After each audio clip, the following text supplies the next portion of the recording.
Thank you to Scoop for sponsoring this video. If you're interested in learning to play the piano, then use the link below to get started on Scoop for free. 500,000 subscribers. It's just absurd. I can't believe that we're even here, to be honest. When I first set out to do this channel about, 4 years ago, I would have been happy just to hit 100k. That seemed unachievable, and the fact that we're now at 5 times that and halfway to the golden play button is just mind-boggling. So thank you so much to everybody who has lent support so far, everybody who's kept me going and made this a reality. So we're going to celebrate by answering some questions that you've submitted.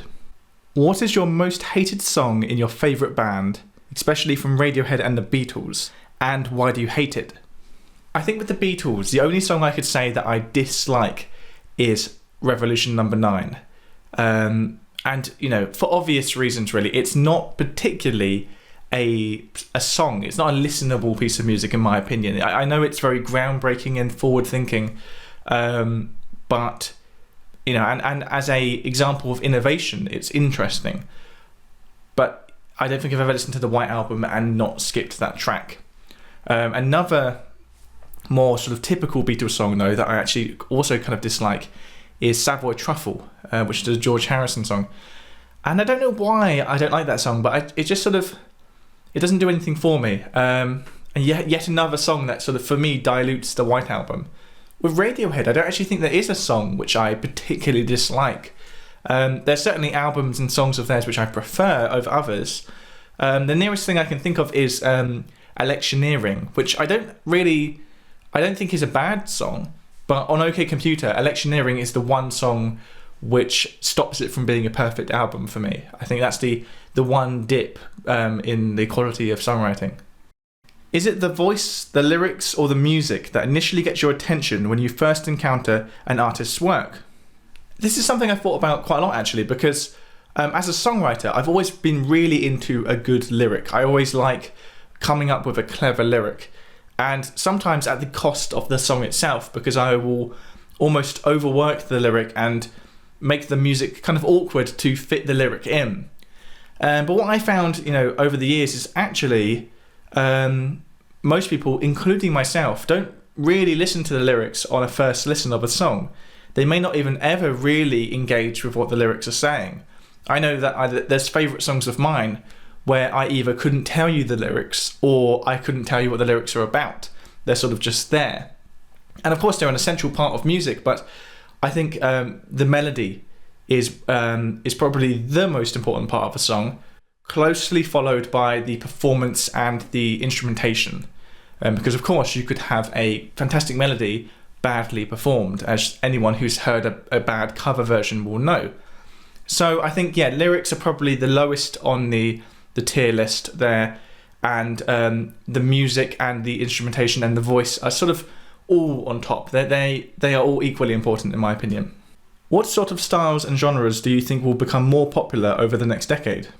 I'm fairly sure that rock music, in one form or another, is making a bit of a comeback. I made a video at the beginning of my channel, actually. It was one of the very first videos I uploaded about how rock music had sort of disappeared from pop music.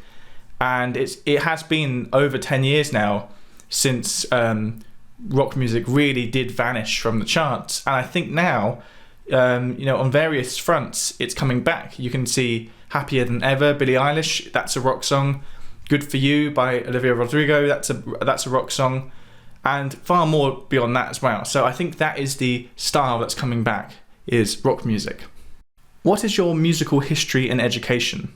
So I started taking piano lessons at the age of 11, and I didn't really make any progress with those. All I really learned in the year of lessons I took was the basics of how to read sheet music. So how to read the notes off the stave and what those notes were. I couldn't really play any songs at the end of it because it was a very dry way of learning. It was very book focused, classical music focused, and it didn't click with me at all. The first song I actually learnt properly that I could perform was self-taught. I taught myself it.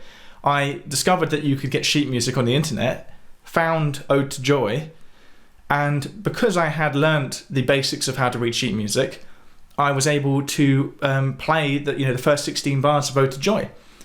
And that's sort of when I realised that that's what learning piano should be for me, is self-teaching, because then I can do it how I want to do it. So I quit the lessons and slowly self-taught.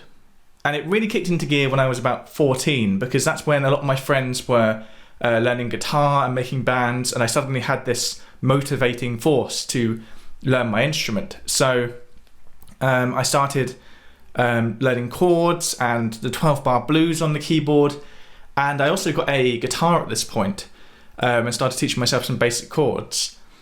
First bit of proper music education I had was when I was 16 and I did a A-level. But at the end of that, when I was 18, I knew I wanted to be a professional musician. I didn't really know what that would entail. I just knew that I wanted to play music for a job. So I went to a music institute. I went to a university to study music. And it was really this time studying music at degree level that I really got it together and learned how to be a musician. Purely because I was surrounded by so many other amazing musicians who you could just absorb stuff from them, and the environment was so supportive and so collaborative. And it was also in this time when I very much made piano, keyboard my main instrument, because there were so many other guitarists and so few keyboard players that people just kept asking me to play keyboard. And I just naturally became the keyboard guy that everyone went to. And by the end of that 3-year degree, I had a residency at a hotel playing piano.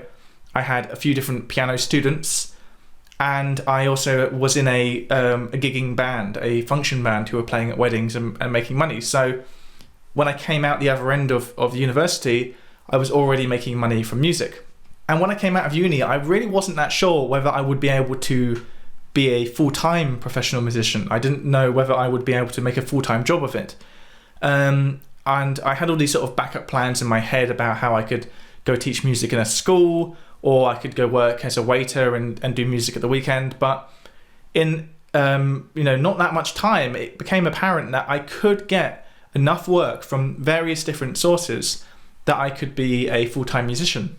And over the next 5 years, those gigs diversified, they got better paid. And then, after 5 years of being a musician, I started a YouTube channel, and now this is obviously flourished. So that's basically from beginning to end, or beginning to now, my musical career. How many different instruments can you play, and how long have you been playing them? So I briefly mentioned that a second ago, but I can play 3 instruments properly, to varying degrees. Piano, obviously, that's definitely my first instrument. Guitar, which is definitely my second instrument. And also bass, which for a long time I was one of those guitarists who could just play a bit of bass. But actually, in recent years, I've done a few gigs on bass. So I think my bass and guitar level was about the same, and then piano is way above that.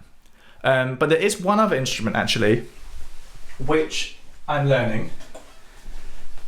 And you'll learn more about this because I've actually been documenting my entire learning process of this over the last year. And next February, probably, I'm going to release a sort of diary video showing my progress and how much of it I've made. How was your day? It's actually kind of stressful, but it's better now that I'm here with my cat, who may or may not be in shot. There she is. What's your opinion in the idea that music isn't subjective, or that there is objectively good and bad music? It's an interesting question because there's certainly a lot of consensus about what music is good. For example, a lot of people agree that Bohemian Rhapsody is a fantastic song. But of course, we can't really say it's objectively a good song because taste will always be an element. But something that I also find really interesting is how we kind of assume that people hear music objectively, that the only variable is taste. So the idea being that we all hear Bohemian Rhapsody exactly the same, and whether you like it or not just comes down to your own opinion.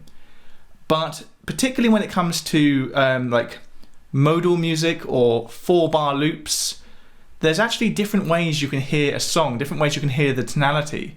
It's a bit like if you've ever experienced when a song comes on the radio in the car and you can't really hear the whole thing because it's too noisy, and you hear it from a different perspective. You've never heard it before. Either you hear the key differently or you hear the rhythm differently.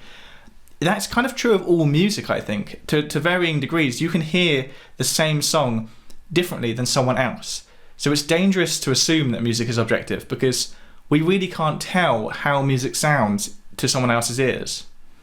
When and how did you discover Radiohead?